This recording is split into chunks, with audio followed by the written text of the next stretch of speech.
प्रणाम। नमस्कार। आइए, कल नवंबर का महीना शुरू हो रहा है। हमारे व्यवहारिक जीवन में हम इन महीनों का ही प्रयोग करते हैं। चलिए, ये महीना कैसा होगा हम सब के लिए, हमारे देशवासियों के लिए, दुनिया के लिए, राजनीति के लिए, सामाजिक परिवेश में, धार्मिक परिवेश में, सारे एंगल से देखा जाए कि ये नवंबर का महीना कैसा गुजरेगा। आइए, नवंबर का महीना शुरू हो रहा है 31 अक्टूबर की रात के 12 बजे। दिन शनिवार है। तिथियों में दशमी तिथि है। नक्षत्रों में सतभिष नक्षत्र है। शनिवार का दिन हो और सतभिष नक्षत्र हो, बड़ा अच्छा संयोग होता है। और तिथि भी दशमी है, अच्छी तिथि, कोई दिक्कत नहीं है। यानी अच्छे दिन पर इस महीने का प्रवेश हो रहा है, अच्छे नक्षत्र में हो रहा है। तो सतभिष माने चंद्रमा कुंभ राशि में 11 नंबर की राशि एक्वेरियस, महीना भी 11 नंबर और चंद्रमा भी 11 नंबर में, दिन भी शनिवार। तो 11 का मालिक संग शनि ही तो होता है भाई। यानी यह संयोग तो अच्छा है भाई। परंतु हम जिस शनि की चर्चा कर रहे हैं वो स्वयं बड़ा कमजोर है। शनि बकरी है। नहीं, बकरी माने उसका अंश कम होते जा रहे हैं और पूरे नवंबर भर बकरी है। 28 नवंबर को ये माघी होगा। उसमें इसका अंश होंगे 0.56, यानी एक अंश से भी कम। ये अधिक अंशों का प्रभावशाली ग्रह है। इसको अधिक अंश चाहिए काम करने के लिए, क्योंकि यह मंदगामी है, धीमे धीमे। नाम इसका ना शनैश्चरः। खैर, ये तो अच्छी बात है। लेकिन जिस महीने में शनि के अंश कमजोर हो और शनि लीडिंग प्लेनेट हो, तो जिस महीने में वर्ष प्रवेश हो, मास प्रवेश हो या किसी का जन्म हो जाए, तो जो दिन होता है उसे हम लीडर कहते हैं, उसे हम सर्वाधिक प्रभावशाली कहते हैं। आइए, अब यह जो मास प्रवेश हो रहा है वो हो रहा है कर्क लगन में। जो शनि नाम का ग्रह है वो ठीक वहां से 9वें भाव में, जहां 12 नंबर मीन राशि है ना, वह बैठा हुआ रेट्रोग्रेड में। और जो बृहस्पति है, जो नवमेश है, वो वर्तमान में कर्क राशि में, वो लग्न में बैठ गया। और जो चंद्रमा है वो एक्वेरियस में 11 नंबर में बैठ गया। यानी बृहस्पति के और चंद्रमा के बीच का जो संबंध है वो खटाष्टक है। वो सापेक्ष बल नहीं प्राप्त हो पा रहा है जो मिलना चाहिए था। क्योंकि बृहस्पति चंद्रमा से लेगा, चंद्रमा को बल से बृहस्पति, पर दोनों में संबंध खटाष्टक होने से ये अच्छा नहीं कहा लगा। खैर, वैसे भी लिखा गया ना, क्योंकि शनिवार 5 है, शनिवार को ही मास प्रवेश हो रहा है और पूरे महीने 5 शनिवार है। तो ज्योतिष क्या कहते हैं इस मामले में?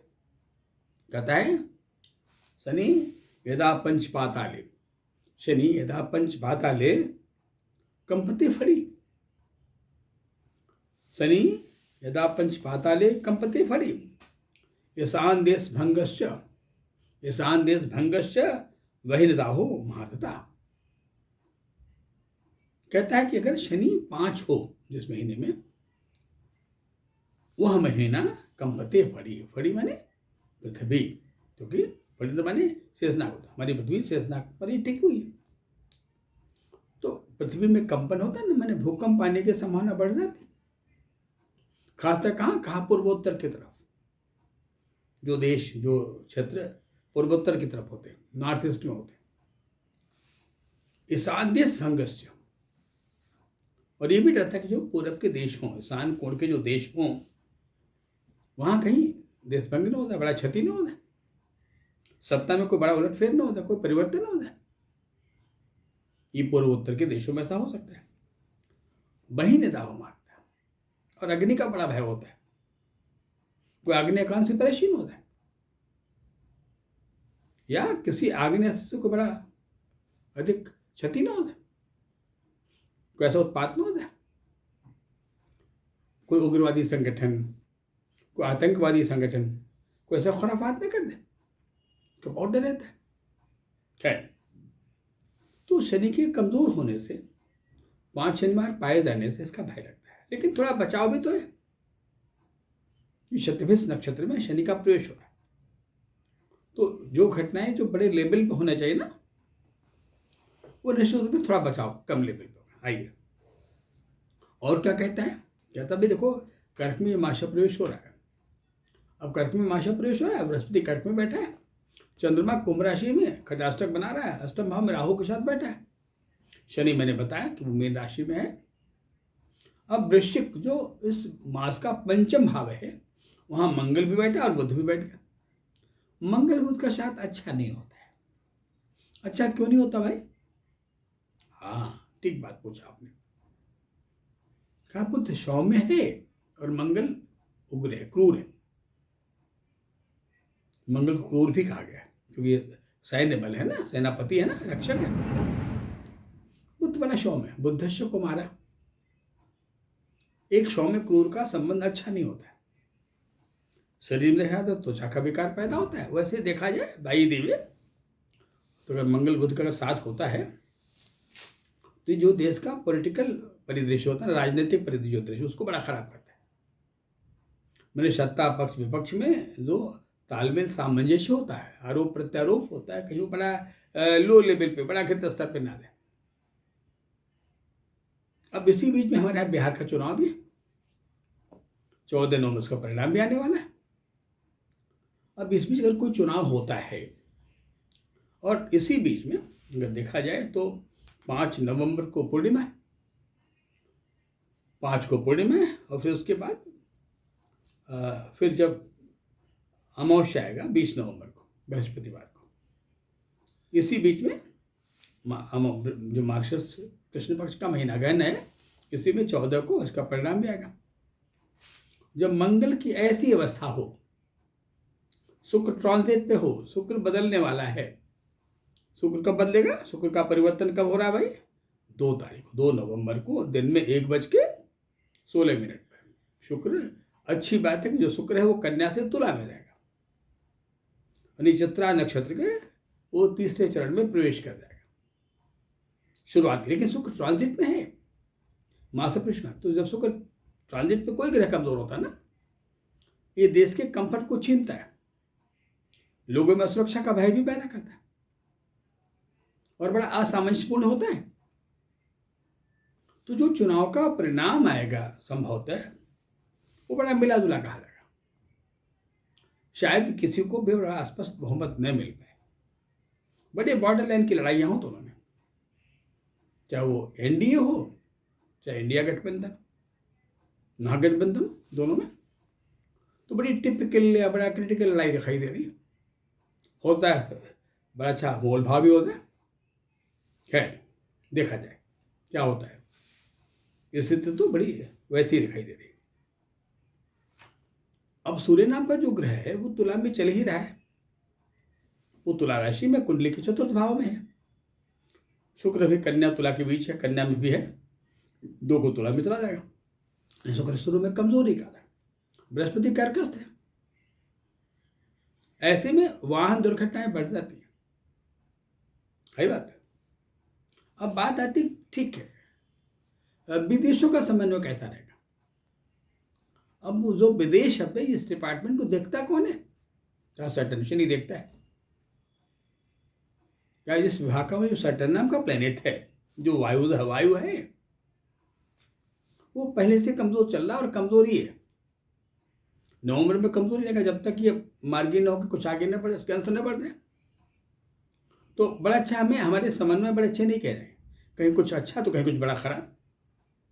खासा जो पश्चिम देश है, क्योंकि शनि पश्चिम का मालिक है, पश्चिमांता देश है, वहां के जो संबंध कहे जाएंगे वो बड़े मिले जुले कहे जाएंगे। चाहे रिलेशन हमारा अमेरिका के साथ हो, चाहे रिलेशन हमारे यूरोपीय कुछ देशों के साथ हो, कहीं कुछ अच्छा कुछ कहीं बड़ा खराब। या इसमें एक बात की पॉसिबिलिटीज रहती है कि कोई हिंदुस्तान के खिलाफ कोई कॉन्स्पिरेसी करने की कोशिश न करे, हालांकि वो विफल कॉन्स्पिरेसी कही जाएगी, सफल नहीं कही जाएगी, पर एक ऐसा भय रहता है। तो जो विदेशी मामले हैं, विदेशी जो संबंध में कहे जाएंगे, वो भी बड़े मिले जुले कहे जाएंगे, बहुत मैंने हेल्दी नहीं कहा, क्योंकि चौकीदार थोड़ा बेहतर हुआ है, मंगल भी बदला है, वृश्चिक में आ चुका है 8 नंबर में, बहुत मजबूत नहीं। ऐसी पोजीशन में थोड़ा कॉन्स्पिरेसी, गोपनीय तिचोरियाँ या ऐसे ग्रुप जो बड़े गोपनीय आक्रमण करते हैं ना, चाहे आतंकवादी उग्रवादी हो, थोड़ा उनसे भय लगता है। खैर, अब इसका हमारी राशियों पर क्या प्रभाव पड़ेगा, ये बड़ा जानना आवश्यक होता है। आइए जरा राशियों की बात कर लिया जाए। तो जो 1 नंबर की राशि है ना, इसको हम मेष कहते हैं, एरीज कहते हैं। एरीज का जो मालिक मंगल है, वो अपने घर से 8वें पर स्वग्रही है, शुक्र थोड़ा कमजोर है, यानी मेष राशि वालों के लिए मिला जुला मामला कहा जाएगा। कुछ मामलों में तो अच्छा, कारोबार में तो अच्छा कहा जाएगा, पर पारिवारिक दृष्टिकोण से अच्छा नहीं कहा जाएगा। स्वास्थ्य के मामले में भी बहुत स्वस्थ नहीं कहा जाएगा।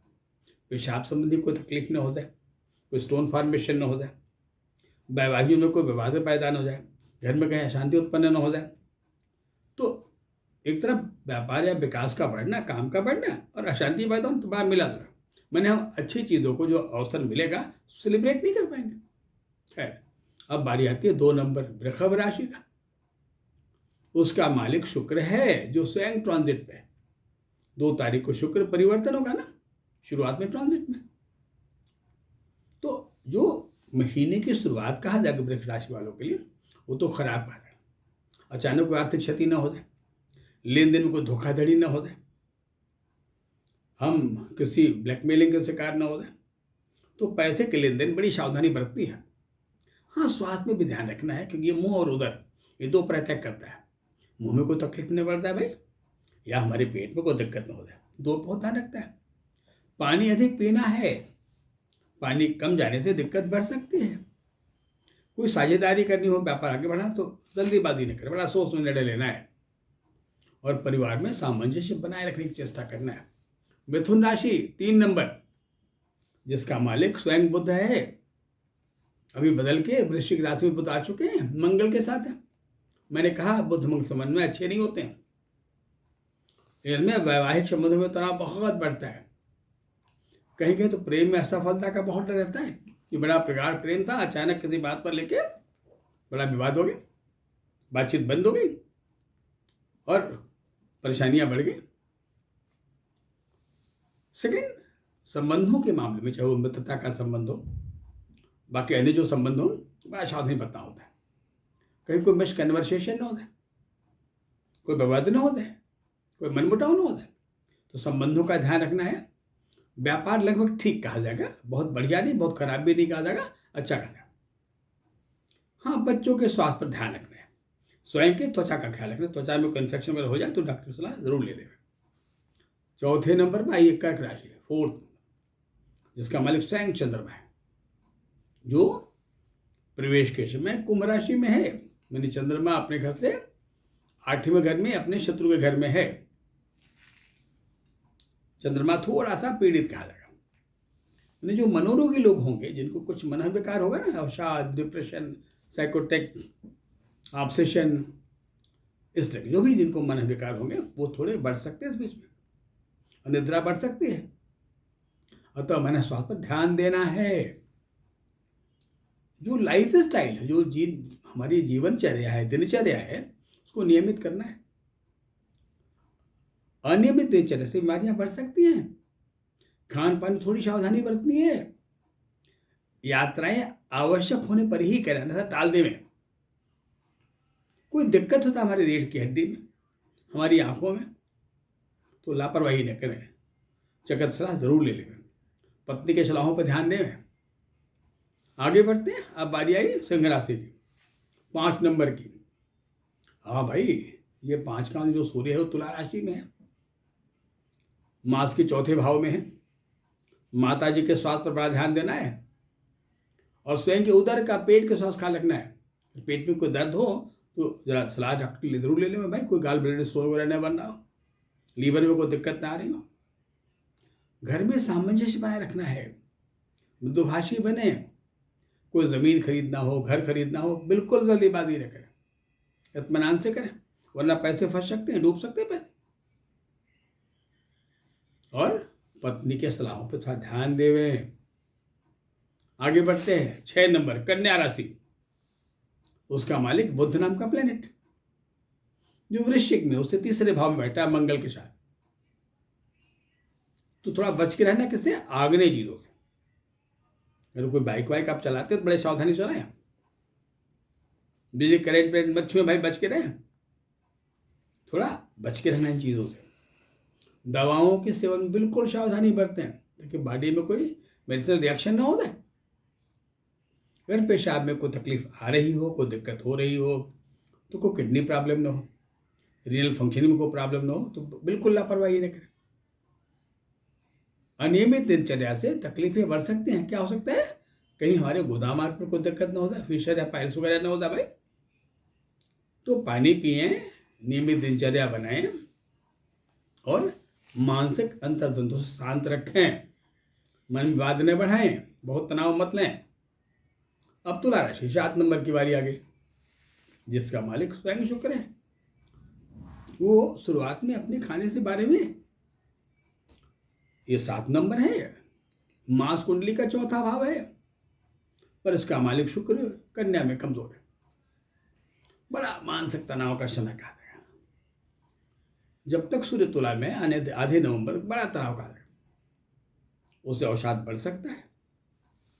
ये तनाव हमारे क्रोध को बढ़ा सकते हैं, रक्तचाप को अनियमित कर सकते हैं।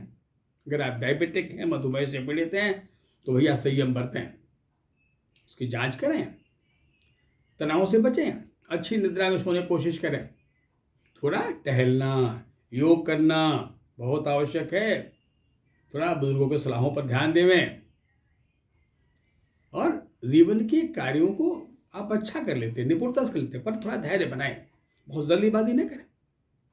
आइए, वृश्चिक राशि, 8 नंबर, जिसका मालिक स्वयं मंगल अपने घर में 8 नंबर बैठा हुआ है, जो कुंडली का 5वां भाव। गजब का बौद्धिक निर्णय आप लेंगे भाई, आपके निर्णयों की बड़ी तारीफ होगी, आपके बौद्धिक कार्य प्रशंसा के योग्य कहे जाएंगे। आप डॉक्टर हैं, आप लॉयर हैं, आप प्रोफेसर हैं, आप साइंटिस्ट हैं, ख्याति बढ़ती ही जाएगी। बच्चों का विकास भी बड़ा सुख प्रदान करेगा। अगर आप संतान सुख से अभी वंचित है, संतान होने की पूरी संभावना है। और बड़ी अच्छी बात है, जो अविवाहित हैं, जो विवाह की प्रतीक्षा करें, उनके विवाह होने की बिल्कुल संभावना है, तय हो जाएगा। 9 नंबर, धनु राशि, जिसका मालिक स्वयं बृहस्पति कहाँ है? स्वयं मास कुंडली के लग्न में, उच्च का कर्क में। 9 से 4 का क्या रिश्ता है भाई?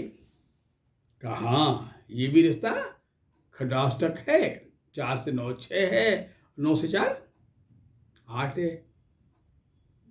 अच्छा तो है, पर बड़ा मिला जुला है।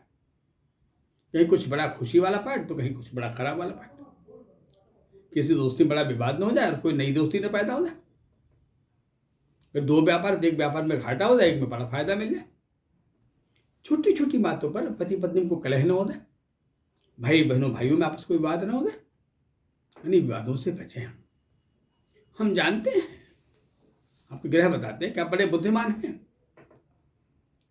पर स्वयं को बुद्धिमान मान लेना ही गलती हो जाएगी। अतः श्रोता बने, सुनने की कोशिश करें, थोड़ी विनम्रता लावें, जल्दीबाजी न करें, है बात। योजनाएं सोच से आगे बढ़ाएं, वरना नुकसान हो सकता है।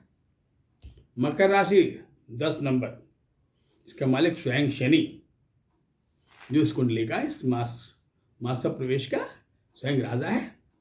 शनिवार को मास प्रवेश, लेकिन शनि बकरी है 12 नंबर में, ठीक उसे तीसरे भाव में है और मीन राशि में। अतः बड़ी कार्यों में शिथिलता, विकास बना धीमे धीमे। इस मंदगति के विकास से घबराए नहीं।